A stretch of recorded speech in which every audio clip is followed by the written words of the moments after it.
जय हिंद साथियों, आपका स्वागत है स्टडी विद द चैनल पर। आज की क्लास में हम पढ़ेंगे अलंकार। आज जो पढ़ना है, आज हमारा जो चैप्टर होगा वो होगा आपके लिए अलंकार। अलंकार को हम समझेंगे, अलंकार होते क्या है। आपके जो एग्जाम में निश्चित तौर पर यानी बोले 2 क्वेश्चन आपके अलंकार से हर एक एग्जाम में 1-2 क्वेश्चन देखने को मिलते हैं। 2 क्वेश्चन आपको देखने को मिलेंगे किसी भी एग्जाम से बैठिए जिसमें आपको हिंदी आती है अलंकार से। अलंकार आपके लिए बहुत ही इम्पोर्टेंट और क्या बोले बहुत महत्वपूर्ण टॉपिक है, जहाँ से आपके लिए क्वेश्चन देखने को आपको मिलेंगे। देखिए अलंकार होता क्या है। अलंकार जो होते हैं काव्य के अंतर्गत एक तरीके से शोभा बढ़ाने वाले शब्द होते हैं। शोभा बढ़ाने का मतलब है कुछ चमत्कार पैदा करते हैं काव्य के अंतर्गत।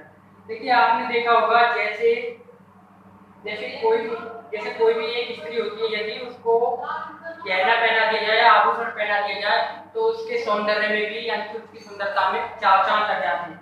वही होता है आपके काव्य के अंतर्गत। यदि काव्य में भी शब्दों के द्वारा और अर्थों के द्वारा कुछ परिवर्तन कर दिया जाए तो वहां पर भी चमत्कार पैदा हो जाता है। उसी को हम कहते हैं अलंकार। देखिए अलंकार होता क्या, अलंकार का जो अर्थ होता है वो होता है आपका आभूषण या बोले गहना। आभूषण या गहना, और ये बना होता है आपकी एक संस्कृत की धातु होती है अलम प्लस क्रय से, यानी अलम का मतलब भी यहाँ पर आपका आभूषण होता है, क्रय का मतलब करना। ये आपकी संस्कृत की धातु होती है जिससे आपका अलंकार बना होता है। हमने अभी पढ़ा था कि अलंकार होते क्या, अलंकार होते हैं काव्य की शोभा बढ़ाने वाले शब्द। अलंकार जो होते हैं वो होते हैं आपकी काव्य की शोभा बढ़ाने वाले शब्द। काव्य की शोभा बढ़ाने वाले शब्द या बोले जो काव्य के अंतर्गत चमत्कार पैदा करते हैं। एक तरीके से बोले वो चीज को चौंका देते हैं। चौंकाने का मतलब है, देखिए हम किसी भी चीज को, कोई भी चीज यदि आपने जैसे पढ़ा होगा, आप कहीं पर घूमने गए तो आप किसी से बोले, जैसे आपने एक कलाकार भी पढ़ा है, चंचल के चाचा ने चंचल की चाची को चांदनी चौक पर चांदनी रात में चांदी की चम्मच से चटनी चटाई। तो क्या है, आप इस बात को इस तरीके से कहते हैं कि चंचल के चाचा चंचल की चाची को अपने साथ लेकर गए थे चांदनी चौक पर, तो उन्होंने वहां पर चम्मच से चटनी चटाई।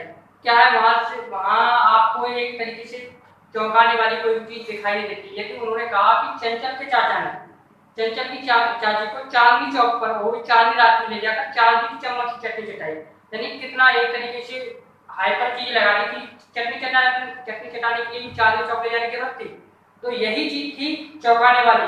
दूसरी बात समझे कि देखिए एक तरीके से कि बटुआ सा मुंह, क्या बटुआ सा मुंह तेरी पतली कमर रामी ने छोड़ी कोई कितने न कसर। किसी आपसे बोला उसका मुंह बटुआ जैसा, बटुआ आप सोच कर देखो किसी का मुंह बटुआ जैसा हो कैसे सकता है। एक तरीके से चौंक गया, चमत्कार हुआ। वही चीज होती है काव्य के अंतर्गत। काव्य में क्या है, कभी थोड़ा अलंकारों के माध्यम से चौंका देते हैं, उन्हीं को हम कहते हैं अलंकार। आपके जो अलंकार होते हैं एक तरीके से होते हैं, एक तो होता है आपका शब्द अलंकार। अलंकार के प्रकार, अलंकार के प्रकार, देखिए अलंकार के प्रकार में आपका क्या है, एक तो है आपका शब्द अलंकार, इसके बाद है अर्थ अलंकार। शब्द अलंकार में क्या होता है, शब्दों के द्वारा चमत्कार पैदा होता है, यानी कि शब्दों के द्वारा शोभा बढ़ाई जाती है। और अर्थ अलंकार में क्या होता है, यहाँ पर जो शोभा बढ़ेगी आपकी वो शब्दों के द्वारा, यानी कि चमत्कार जो होगा वो आपके शब्दों के द्वारा होगा। और यहाँ पर क्या है, अर्थ का चमत्कार होगा, यानी कि अर्थ के द्वारा चमत्कार होगा। इन दोनों को मिलाकर शब्द अलंकार और अर्थ अलंकार को मिलाकर आपका एक और अलंकार बनता है उभय अलंकार। उभय अलंकार का मतलब होता है वहां पर क्या है, आपका शब्द अलंकार के भी गुण होंगे और अर्थ अलंकार के गुण, यानी कि पहले और दूसरे दोनों अलंकार के गुण आपको इस उभय अलंकार में देखने को मिलेंगे। यही होता है हमारा उभय अलंकार। देखिए अलंकार के जो जनक थे आपके अलंकार के जनक थे आपके आचार्य दंडी। अलंकार के जनक बोले जाते हैं आपके आचार्य दंडी। देखिए ये जो चीज थी ये इसकी समझने के लिए अलंकार को समझनी थी, एक बेसिक चीज थी। इसके जरिए हमने जाना कि अलंकार कैसे चमत्कार पैदा करते हैं, अलंकार कौन कौन से होते हैं, किस किस तरीके के अलंकार में कौन कौन सी चीज आती है। देखिए जो हमें पढ़ना है यानी कि आज की जो क्लास है उसमें पढ़ना है हमको सबसे पहले शब्दालंकार। और शब्दालंकार जो है आपके मुख्य रूप से वो है आपके अनुप्रास है, यमक है और श्लेष है, वक्रोक्ति है, विप्सा है। इनमें क्या है आपका शब्द के द्वारा चमत्कार पैदा होता है, यानी कि शब्दों के द्वारा आपको चीजें चौंकाएंगी, तो वहीं पर शब्दालंकार आपका होता है। शब्दालंकार जो है वो है आपके, देखिए नंबर 1 अनुप्रास, इसके बाद नंबर 2 यमक, नंबर 3 श्लेष, नंबर 4 वक्रोक्ति और नंबर 4 विप्सा। ये जो है यहाँ से आपको मतलब ये मुख्य रूप से जो आपके अनुप्रास, यमक और श्लेष, यहाँ से आपको एग्जाम के क्वेश्चन हमेशा देखने को मिलता है कि मुख्य अलंकार से आपको एक क्वेश्चन इसमें से देखने को मिलेगा एग्जाम में, किसी भी एग्जाम में बैठिए। देखिए सबसे पहले हमको पढ़ना क्या है, शब्दालंकार के अंतर्गत पढ़ना है हमको अनुप्रास अलंकार। अनुप्रास अलंकार होता क्या है, अनुप्रास अलंकार जो होता है आपका, अनुप्रास अलंकार में इसकी जो चीज है ना इसके शब्द में ही छुपी है। जैसे अनुप्रास, अनु का मतलब होता है,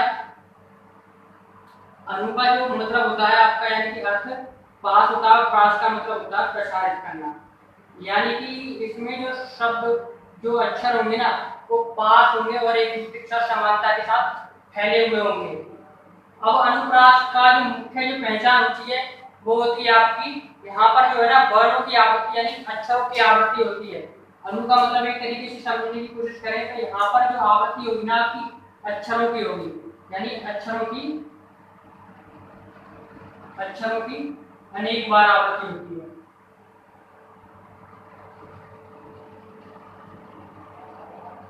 देखिए एक तो इसकी परिभाषा ये है, इसकी अनेक बार आवृत्ति होती है, और दूसरे तरीके से भी देखें इसकी एक और परिभाषा है, देखिए वहां से आपको अच्छे से समझ में आएगा।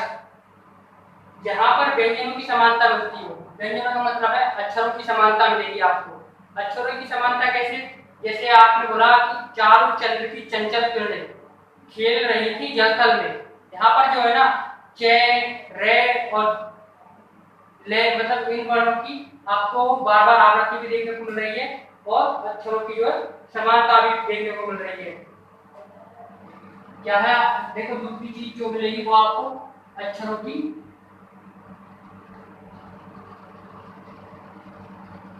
की समानता मिलेगी, चाहे आपके स्वर मिले या ना मिले। इसका मतलब ये हुआ स्वर मिले या ना मिले कि जो स्वर है ना वो आपकी मात्राओं पर निर्भर नहीं करेंगे, यानी मात्राओं पर निर्भर नहीं होंगे।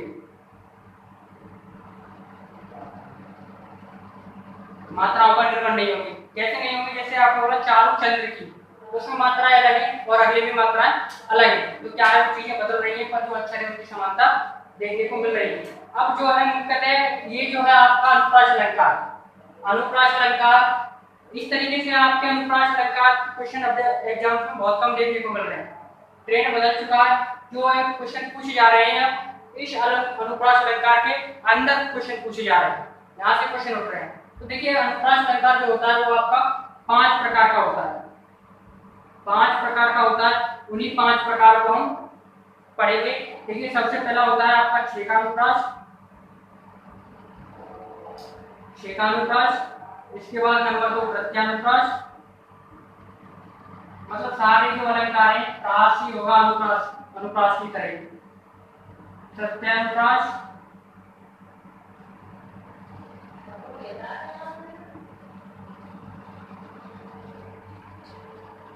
और नंबर 4 आपका लाटानुप्रास।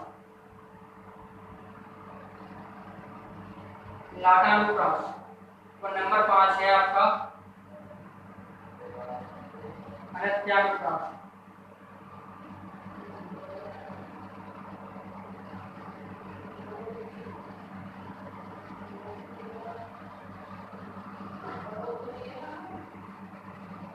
ये है आपके 5 अलंकार। 5 अलंकार के अंदर इनको पढ़ेंगे, इनको समझेंगे। देखिए आप ये क्वेश्चन है ना, ये पूछ जा रहे हैं, इस अलंकार से पूछता है, क्वेश्चन कम पूछता है, पर जो इसके अंदर है ना, जो इसके पार्ट है, इसके क्वेश्चन ज्यादा देखने को मिल रहे हैं। देखिए सबसे पहले पढ़ेंगे छेकानुप्रास।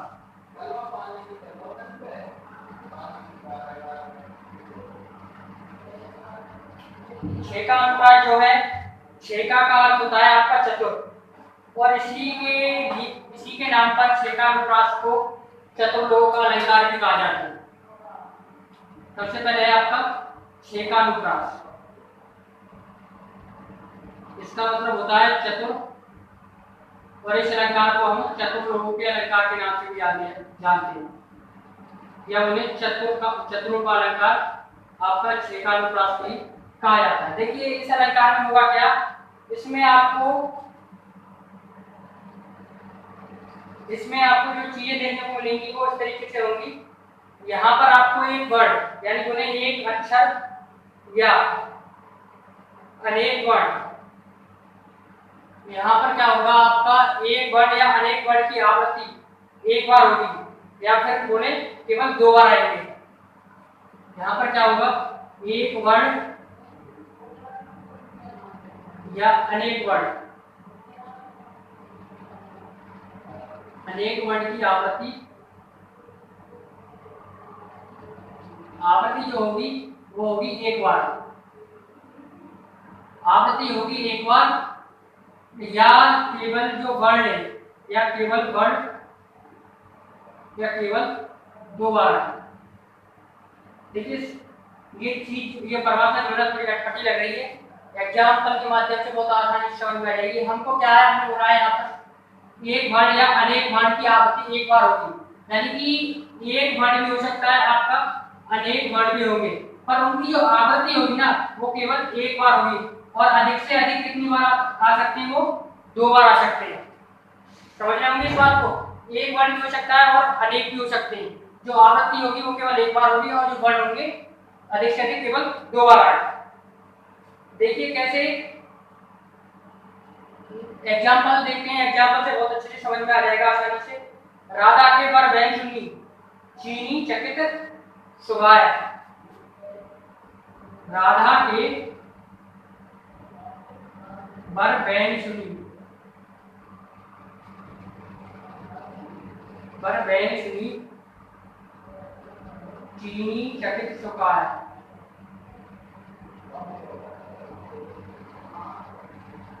चीनी चकित सुगाय। इसके बाद है आपका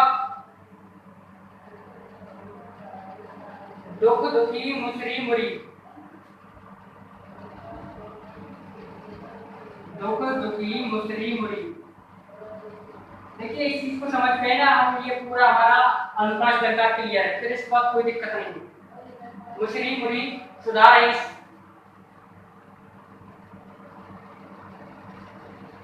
सुधार ही कच्चा। देखिए राधा के बर बहन सुनी, यहाँ पर क्या है, एक बार या अनेक बार की आवृत्ति जो होगी एक बार होगी, और केवल 2 बार आएगी। देखिए वे वर्ड को देखेंगे, यानी वे अक्षर को देखें, ये आया कितनी बार है आपका, अधिक से अधिक जो वे वर्ड है आपका 2 बार आया। कितनी बार आया, 2 बार आया, एक बार ये, एक बार ये, 2 बार आया। जो आवृत्ति हुई है वे अक्षर की वो कितनी बार हुई है, आवृत्ति जो हुई है वो आपकी एक बार आवृत्ति हुई है, यानी कि एक बार को आया, इसके बाद एक बार आवृत्ति हुई है। ये चीज क्लियर। और अधिक से अधिक कितनी बार आया, 2 बार आया, 2 बार आया। तो जब अनेक वर्ड की बात कर रहे थे, अनेक वर्ड का मतलब चीनी, चे भी यहाँ पर है और एक चे भी यहाँ पर है। देखिए यहाँ पर भी चे जो है 2 बार आया है आपका, और आवृत्ति जो है एक बार हुई है। आवृत्ति जो है एक बार, यानी पता लग गया वर्ण अनेक हैं, पर जो आएंगे आवृत्ति होगी उनकी एक बार होगी, और अधिक से अधिक 2 बार आई है। आई कितनी बार है? 2 बार आया है, 6 बार। इसके बाद देखिए ये 2 और ये भी 2, उसके बाद 6 और ये 6, ये भी कितनी बार आया है आपका? ये 2 भी 2 बार आया है, और आवृत्ति 1 बार। समझ में आ रही होगी आसानी से बात। इसी तरीके से ये 6 है। इसके बाद देखोगे ये री भी इसी तरीके से है, री, और टू भी इसी तरीके से, टू भी इसी तरीके से। यानी कि वर्ण तो है अनेक, जो अधिक से अधिक कितनी बार आ रहा है? 2 बार आ रहा है, और आवृत्ति कितनी बार हो रही है? 1 बार हो रही है। इस तरीके से ये आपका क्लियर होगा। और भी इसके कुछ एग्जांपल है, जैसे बंधन गुरुपद पदों पर आगा, स्मृति सुभाष सरस अनुरागा, ये भी इसी का एग्जांपल है। और एक और है इसका, अमीय मूल में चूरण चारू, समन सकल भव रुच पर मारू। तो इनको आप लगाकर देखें, आपको समझ में आएगा। ठीक है, थोड़ा परिभाषा कटपटी भी एग्जांपल के माध्यम से आपको समझ में आ गई। इसके बाद जो है आपका देखिए 6 का अनुप्रास के बाद है प्रत्यानुप्रास। कौन सा? प्रत्यानुप्रास। अब प्रत्यानुप्रास में क्या होगा? थोड़ा सा चेंज है इसमें जो है ना, एक व्यंजन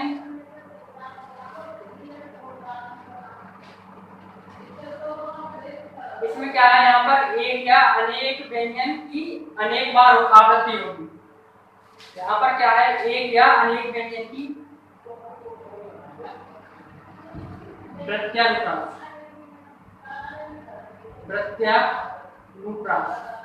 यहाँ पर होगा क्या, एक या अनेक व्यंजन की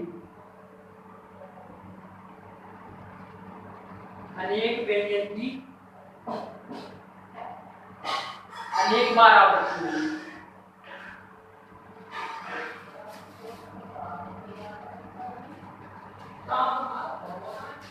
देखिए वही वाला एग्जांपल है, थोड़ा बस परिभाषा अलग है। यहाँ पर क्या है, एक या अनेक व्यंजनों की आपको अनेक बार आवृत्ति देखने को मिलेगी। कैसे?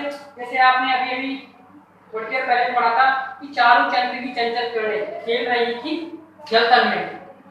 चारों चंद्र की चंचल किरणें खेल रही थी जलतल में। यहाँ पर जो है आपका यही प्रत्यानुप्रास अलंकार है। देखिए चारों चंद्र की चंचल किरणें खेल रही थी जलथल में। देखिए वर्ड कहिए, और उनकी आवृत्ति भी कितनी बार हो रही है? अलग अलग कई बार हो रही है।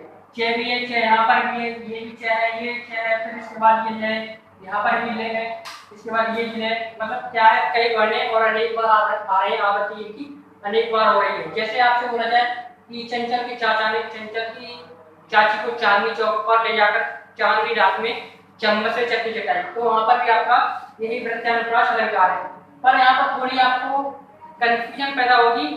देखो एग्जाम में क्या है, आपको प्रत्यानुप्रास भी ऑप्शन में दे सकता है, अनुप्रास अलंकार ना देकर कभी कभी आपको प्रत्यानुप्रास दे सकता है। तो वहां पर निश्चिंत होकर आपको प्रत्यानुप्रास लगा देना है। यदि प्रत्यानुप्रास नहीं है तो आपका अनुप्रास अलंकार ऑप्शन में आपको वो निश्चित तौर से देगा। इसके बाद जो है, इसके बाद हम पढ़ेंगे नंबर 3 जो है, नंबर 3 आपका प्रत्यानुप्रास। इसके बाद है नंबर 3 आपका सत्यानुप्रास अलंकार। सत्यानुप्रास अलंकार में क्या है, इसमें इसकी जो पहचान है, इसमें क्या है, आपको एक तो वाक्य सुनने में बहुत अच्छा लगेगा, यानी कि मधुरता आपको देखने को मिलेगी। वाक्य सुनने में भी अच्छा लगेगा, आपको मधुरता इसमें देखने को मिलेगी। और यह बोले कि उच्चारण से संबंधित चीजें और उच्चारण से संबंधित चीजें होंगी, और शब्दों के बीच एक साम्य भी देखने को मिलेगा। यानी कि इस तरीके में क्या है, आपको एक तो इसमें आपको चीजें सुनने में अच्छी लगेंगी,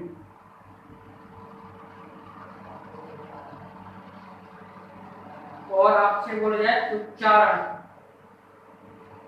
पर विशेष ध्यान होगा, उच्चारण पर ध्यान, और वर्णों का सामना, यानी कि वर्णों के बीच तालमेल, वर्णों के बीच तालमेल। ये चीजें आपको इसमें देखने को मिलेंगी। जैसे जब इसके एग्जाम्पल को आप पढ़ने की कोशिश करोगे, समझने की कोशिश करोगे, तो आप इसे कि आपको जो उसका उच्चारण है उसकी तालमेल बैठाकर चलना पड़ेगा। जैसे कहत नटत रीजत खिजत मृत खिलत लजिया भरे बोल में करते हैं नैना उसी बात। देखिए आपको ये चीज सुनने में तो अच्छी लगी नहीं, जैसे हम कहत तो हमको यहाँ पर उच्चारण, अगला जो उच्चारण है किस तरीके से करें, कहत नटत रीजत खिजत, एक दूसरे के साथ तालमेल बनाकर चल रहे हैं। यहाँ पर जो अलंकार है आपका वो है सत्यानुप्रास, कहत नटत रीजत खिजत मिलत खिलत लज्जा, कहत नटत रीजत खिजत। इसमें क्या है, आपको जो अलंकार है वो आपका सत्यानुप्रास अलंकार है। और दूसरा एग्जाम्पल है जैसे रघुपति राघव राजा राम, पतित पावन सीता राम। रघुपति राघव मतलब इसके बाद भी आपको तो मिला रहे हैं, चारों पर ध्यान दिया जा रहा है और सुनने भी अच्छा है। तो इस तरीके से आपका अलंकार जो है सत्यानुप्रास अलंकार है। इसके बाद नंबर 4 है जो मुख्य अलंकार बोला जाएगा इसके अंदर, वो है आपका लाटानुप्रास। लाटानुप्रास देखिए ये जो अलंकार है अनुप्रास अलंकार के अंतर्गत सबसे भिन्न अलंकार यही इसी अलंकार को मानते हैं। देखिए अब तक हमने जितने भी अलंकार पढ़े थे, 3 अलंकार पढ़ चुके हैं अनुप्रास के पाठ के अंदर। तो जितने भी अलंकार थे उनमें क्या था, आपके शब्दों की व्यंजनों की आवृत्ति या अक्षरों की आवृत्ति एक बार या अनेक बार देखने को मिलती थी। इसमें क्या है शब्दों की आवृत्ति होगी, यानी कि इसमें जो होगा ना, इसमें अक्षर से मतलब नहीं है, इसमें शब्दों का खेल होगा। क्या शब्दों का, समझ पा रहे हो? पूछा जाता है एग्जाम में अनुप्रास अलंकार के अंदर ऐसा कौन सा अलंकार है जो अक्षरों पर निर्भर न करके शब्दों पर निर्भर करता है, वो होता है आपका लाटानुप्रास। देखिए यहाँ पर क्या है, इस अलंकार की मुख्य जो पहचान है, एक तो आपको समान शब्द देखने को मिलेंगे, समान शब्द देखने को मिलेंगे। एक शब्द या वाक्य खंड की आवृत्ति होगी, एक शब्द या वाक्य खंड,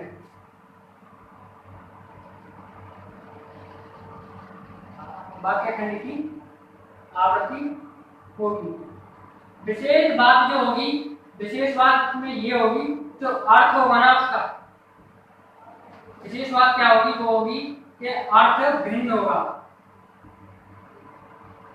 अर्थ आपका भिन्न होगा। देखिए अर्थ आपका भिन्न होगा, समझने की कोशिश करते हैं। समान शब्द मिलेंगे और इसमें से एक पूरे शब्द मतलब वाक्य में से एक शब्द की आवृत्ति भी हो सकती है, या फिर जो उसका सेंटेंस होगा वाक्य खंड उसके वाक्य की आवृत्ति आपको देखने को मिल सकती है। जैसे एग्जाम्पल लेते हैं कि एग्जाम्पल है आपके लिए कि लड़की तो लड़की है, क्या लड़की तो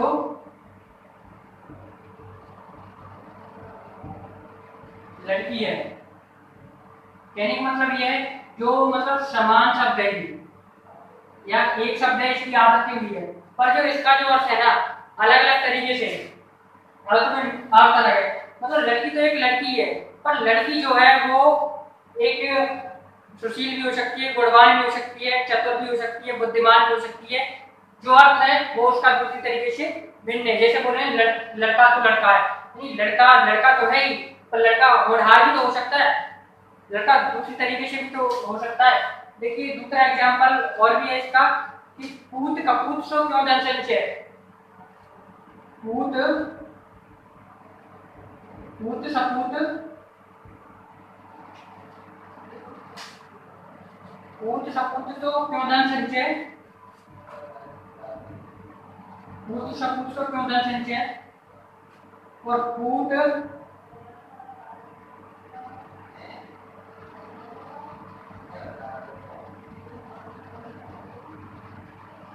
देखो इसमें क्या है, आपका जो सीधे सीधे से वाक्य खंड आपको देखने को मिल रहा है, ये शब्द भी देखने को मिल रहे हैं, पूरी तरीके से मतलब आवृत्ति देखने को मिल रही है एक शब्द की और वाक्य खंड की, और जो इसका अर्थ निकालने की कोशिश करोगे वो अलग निकलेगा।